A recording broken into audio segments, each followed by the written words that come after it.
Woo! Y'all are not lying about this episode. I don't think that Louis, even current day Louis telling the story, has fully come to terms with what was happening back then. No. You can tell in the way that he tells the story. Him, yeah. He can't bring himself to even really admit it's the racial thing that's happening here. Crazy Stupid Podcast. Thank you so much for tuning in. As always, if this is your first time watching, we'd love it if you could hit the like button, the subscribe button, and the bell so that you are aware of when we post things. Hello, everybody. Welcome back to another episode of Crazy Stupid Podcast. My name is Esther.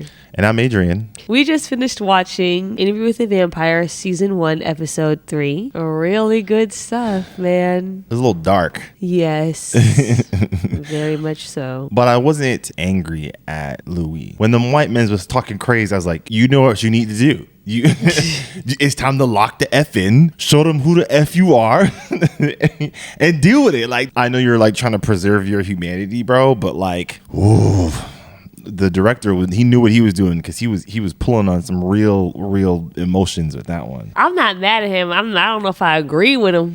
I don't agree. Okay, impulsively, yeah, I'm hyped, but like in retrospect, yeah, you probably should have done it.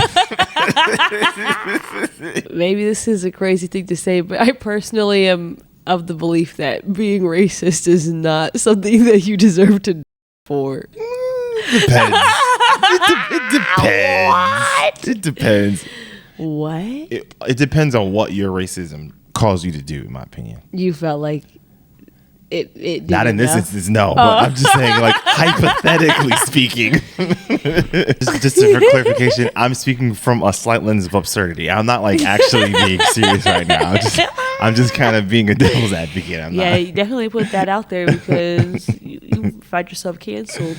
Nah, who cares? One of the things that I was really thinking about this episode, I feel like the difference in their vampirism, what they're presenting as the central issue in their relationship is Louis doesn't want to go full vampire mode. And Lestat is like, bro, what are you doing? Okay. They're presenting that as like the main source of their issues. And the more that this episode went on, the more I realized that's just a stand-in. It's the racial thing that's happening here. That's the real riff, because all of the examples that they were giving that on the surface level seemed like they were talking about the vampirism actually came down to like something racial. Yes. Even from jump, when Louis is like, hey, like maybe we should just like go after bad people. And then they go on this little walk, and why Lestat pointing at every black man on the sidewalk? Every single time. Bro. Insane. And he knows what he's doing.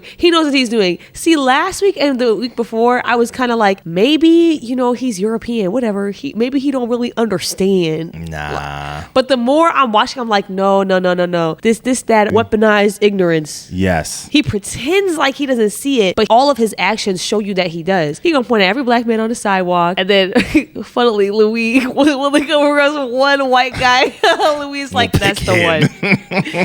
That's the one. Now, mind you, what he was doing honestly wasn't worse than any of the other people on the sidewalk. But you know what's also crazy though? When Lestat was marveling, I think he was talking about the location that they were sitting on, and he's talking about this rich history and the men who built it and all of the beauty in the artistry and all that. And then Louis was like, did they talk about what they did to black people? And Lestat had to like kind of play the fool a little bit. Oh, I didn't get to that chapter. Like, he is clearly avoiding the racial component. He was being snarky when he said that too. It wasn't even really avoidance. That was his little comeback. Yeah. Not avoidance isn't like I don't like talking about it, but avoidance is like I would rather we not dwell on it because I don't care enough about it. Yes, no, I definitely agree with that. Yeah. I also think too, when they go into the Azalea and they have their little argument about where Louis is like, well, this business is like doing all this good, and Lestat has that comeback about, oh yeah, so for every 20 people that you unalive, then you help a business out or something. Okay, I'm not gonna lie, he kind of had him with that one. Then you can see like Lestat gets irritated, and what is his revenge? To go after the black pianist playing black music, and then to go up there and show up the black pianist at his own like everything felt racially motivated.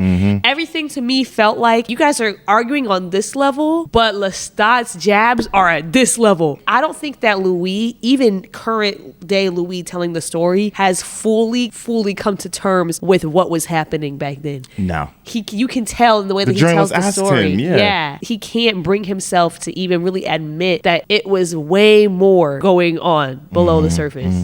One thing that I did love, AMC Plus, which no one has except for Esther. I had to. There was no other way to watch the show. One thing I liked in the podcast that they do was that in the podcast for the second episode, the host, she's talking to Sam Reed, and part of this is this idea that because the actor sort of who plays Lestat sort of frames it as because he is a vampire, he sees these ideas of race as like inconsequential. Yes. He's like they're beneath him. It doesn't matter anymore. Because it's now us versus all of them. Yes, it's almost like he sees vampires as like almost like a superior race now, like or I don't even know if he would use that word, but something above all of these things that he would consider petty, right?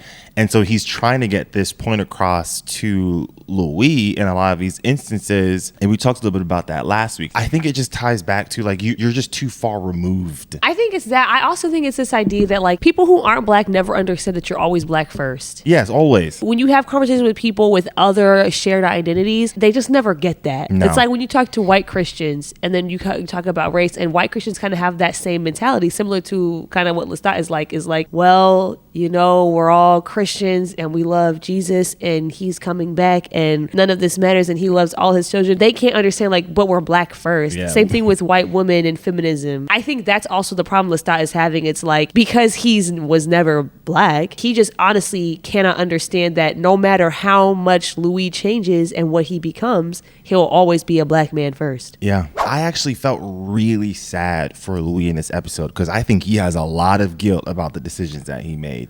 A lot of regret. And I think Lestat sees this as like sort of like juvenile and like, oh, this is sort of like amateur Padawan level stuff or like, oh, you'll get the hang of it later on. Nah, bro, I genuinely feel like if Louis had a chance to do things over again, he would not have made that choice. And he essentially says it like, you took my life away from me. The choice to become a vampire. Yeah. And so when he does these things of like wanting to like own a club, it seems kind of silly because it's like, you're a vampire, you can think bigger, but something like that would have been something that human Louis would have pursued after. And it feels like this entire episode is trying to seek after this older version of himself. Like when he goes to visit his family after that long period of time, it doesn't work anymore. Or even with the old fling that he had, like again, old Louis, something that he's trying to revisit. There's these moments there where, you know, Lestat's like, all of this stuff is like meaningful. It doesn't really matter. Like visiting your family, like they're going to be gone. Like in 100 years, they'll be old and gray. And like, I'm still going to be here with you. It's just not that simple for him. No, it's definitely not that simple. I definitely agree. I think he would not have made that choice again. And I also think it's definitely worth noting, like, you found him when he was in his most vulnerable state, like literally like hours after his brother passed away. So hello. Yeah. I also think part of this though is that if you're a person who has been oppressed and you've been treated like the lowest status that, you know, society can place on you, you are going to look at this idea of overpowering and hunting and using your power to overcome other people very differently. Yes. And I think that's also what is causing conflict for Louis.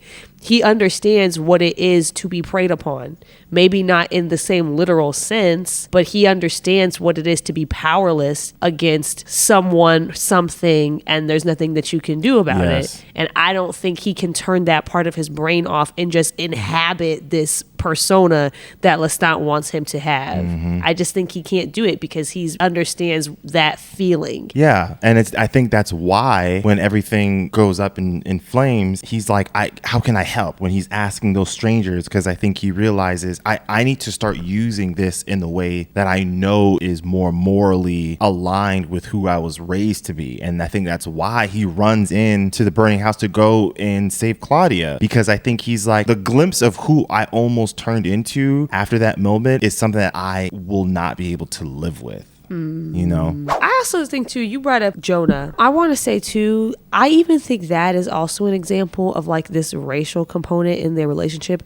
I think that part of why Lestat was so jealous is because he knows that there is a level that Jonah and Louis can connect that him and Louis will never be able to connect on because of their racial identities. And he kind of said, like, you know, when they got into that argument moment afterwards, and Louis was like, bro, like, you said it was cool, and like you've already been sleeping with other people. Yeah. And he was like, but I'm not in love with them. Like, I don't feel anything for them. He knows that part of that connection that they have is something he'll never be able to tap into. And I think that irked him and bothered him. I also think, like, talking about Louis and the journey that he was on in this episode, just like Lestat says it to him at the beginning, and he's right. He was like, you're ashamed of what we are. Yeah. And that's 100% correct. He is ashamed of his vampirism. Like, he doesn't even like to say the word, right? He cannot get this idea out of his head that he's become something monstrous, something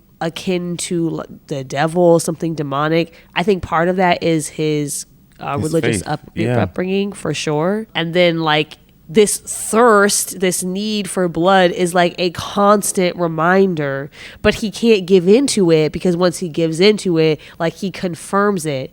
But you see throughout the episode, as he's trying to do all of these things to prove his humanity, because like so much of it, like, I think the club thing that you're bringing up, like, I definitely like what you said. Part of it is like wanting to go back to who he was before he was turned. Yeah. I also think part of it is he is trying to find ways to prove to himself that he's still good. So he bringing up things like, I have this club, but look what we do for all these other businesses, right? Yeah. And then Lestat kind of throws that in his face and is like, okay, like, you know. And then he goes back to his family, I think, again, trying to prove to himself, like, I'm still a good person. I'm going to go back. I'm going to visit. I'm going to bring gifts. And then his mom basically throws it in his face. Like, I think his mom, she knows something up. She says it. There he is, looks him in his eyes. Yeah, she knows something's up. So that gets thrown in his face. So then what does he do? He fights back against, like, the racist laws. I think, again, part of that was him becoming frustrated and trying to fight against the system for himself. And part of that, I think, was also him trying to prove, like, I'm a good person. I can do something good. Yeah. Like, I can try to fight against this and make a difference. And then he says in the monologue that, like, the narration, he says something that's like, in all of this, like, I forgot about my own thirst.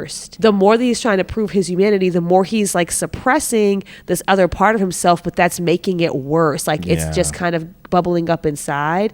And then what happens? He gets, you know, pushed to his brink. In his desire and in his attempt to do something good, he gives in completely to this side of himself that he despises so much. Yeah. There's a lot to say there about what it is, the experience is to be an oppressed person, and to be always in this journey of trying to navigate. How do you respond? How do you survive and also maintain your own sanity and your humanity against all of these forces? Yeah. I resonated a lot with that scene when they're playing poker and those white men are just flat out trying to gaslight Louis. That was triggering the hell out of me, because this is what this reminded me of. It's those moments, and any person of color, any BIPOC person, you know exactly what I'm talking about, when you know someone is being racist and they look you dead in the eye and try to gaslight the F out of you, bro. And that is exactly what that scene reminded me of. Louis can read their minds. He knows unequivocally that they are being racist, but he has to deny this absolute fact for the sake of keeping his own safety and humanity in check. I think about how frustrating that is, where it's like, hold on, I know what you're trying to say here. You're putting all these fancy words in front of it because there is a level of shame that you have about your own feelings toward me. But underneath it all, you and I both know what's happening in this moment. Listen, I don't think Louis should have went all the way in the direction that he did in response to it. But that kind of burning anger, I resonate with that so much, because it's in those moments where, like, it makes you want to see red, bro. Because it's like, are you really about to sit here and pretend about this thing that we both know is happening in this moment? And that's exactly what Louis was forced to do. Yeah. Louis reaching that breaking point, it says a lot about him, but it also says about the environment he's surrounded by. Those white men in that space were not creating an environment, despite the fact that Louis is a vampire, they were not creating an environment where he could still attempt in being a human in a safe space. Like, they weren't creating that, because you're making him feel insane. Yes. And I think the type of rage that ignites I honestly don't think what they depicted in this episode was that much of an exaggeration. No. Like there is like a type of rage that even for me sometimes, like I'll find myself when I'm hearing about stories or reflecting on situations, I'll find myself saying and thinking things that I feel are out of character for me, but it makes you so mad. Yes. It makes you so angry. So I do like, there was a satisfaction in that scene where he finally attacks him. A little vindication, a little bit. Yes, there's a satisfaction in seeing that, and obviously he is experiencing that satisfaction as well. And also at the same time, there's a part of you that knows it's like this is an overreaction. Yeah.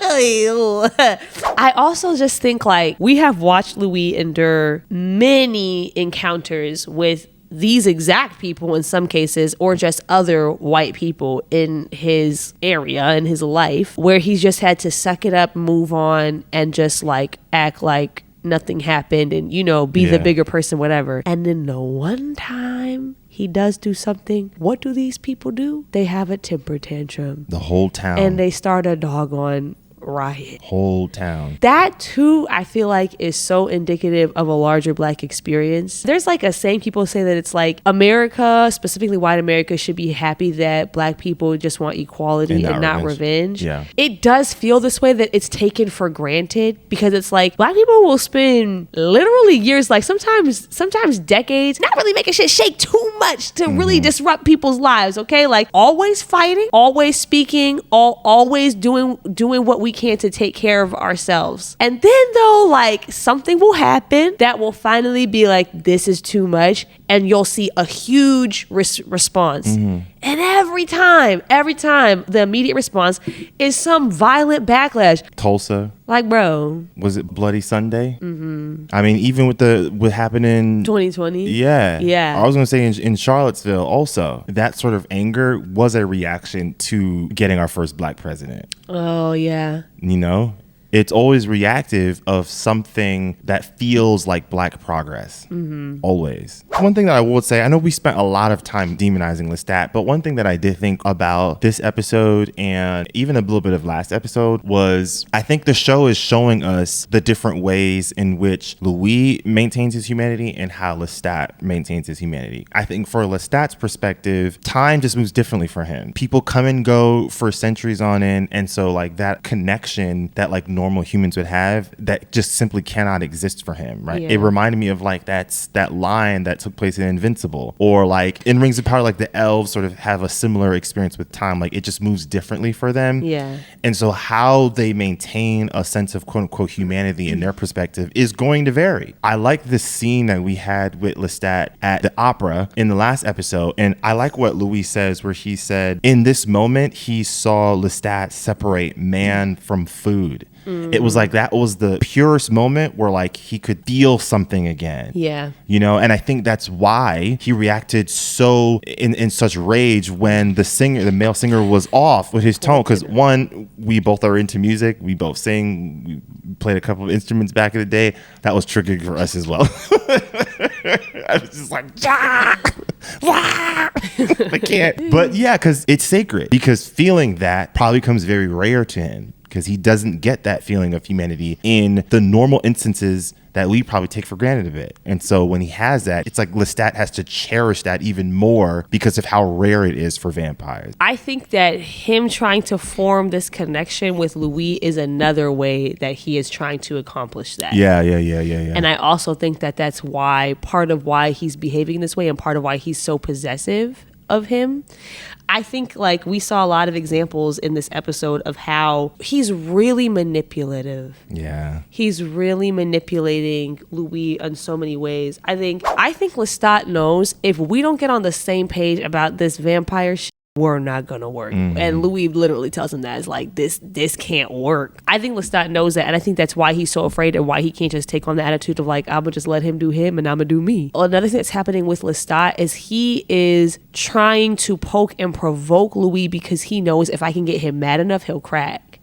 I think the whole open relationship thing, I think that was part of that. He's thinking like, can I just make him jealous? Yeah. make him angry enough that way that he'll do something reckless, impulsive, and then that obviously doesn't work. And then watching him as Louis is going through all of this stuff with the club, at first I was like, is he oblivious, or is he apathetic, or is he intentionally not saying anything because he knows that this is the thing that's going to get Louis to go over the edge? And I definitely think it's the latter. And you can see that Lestat, it's like he's putting on the appearance of like sort of caring and kind of helping, but he's being extremely passive and he's not doing much. I think it's because he knew this is the thing that's going to get him. This show had to cast the perfect people to play Louis and Lestat, because that is the entire show, really, right? Like right now. Yes. Yeah. That dynamic is so crucial. And I remember listening to the podcast episode where they talked about, one, they had to match up Sam Reed with Jacob Anderson to see if their dynamics and their chemistry worked. And it was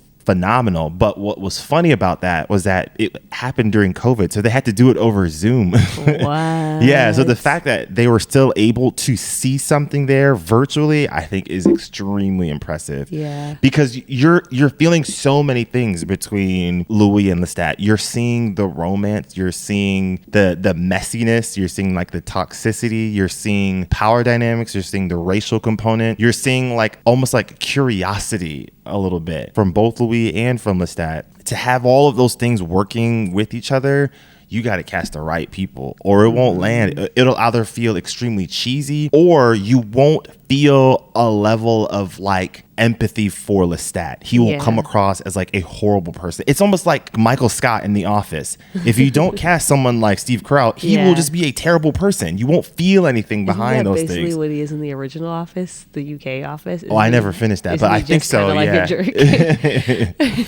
I'm curious to know how long the story focuses so heavily on Louis and Lestat. I feel like the introduction of Claudia to me implies a soon coming end to their or maybe at least journey. A temporary one. Because here's the thing, everything that Louis has been looking for, he's going to get in Claudia. The need to affirm his humanity, he's going to get from Claudia. It's proof he's doing something good, taking care of this girl. The community that he's been searching for, Claudia. He's trying to make himself a little family here. Yeah. And Lestat doesn't want him to have those things. So I'm very curious to see how this is going to go, because I don't think the three of them can be a familial unit for an extended period of time. He's like, it's fine. I'm fine with it. Boy, you capping like crazy. He was so tight. Cap, man, bro. when he came home, he was mad. He was tight, bro. How was your day? Boy, you tight as shit. Boy, you sick. We appreciate y'all's support. And as always, we'd love it if you all could hit that like button and the subscribe button and the bell so that you are alerted when we post things. And with that, we will see you all next time, y'all. Peace out. Were you looking for the word notified? Okay. Well, you just, okay. I'm leaving that in. It needs y'all to know how much of a page you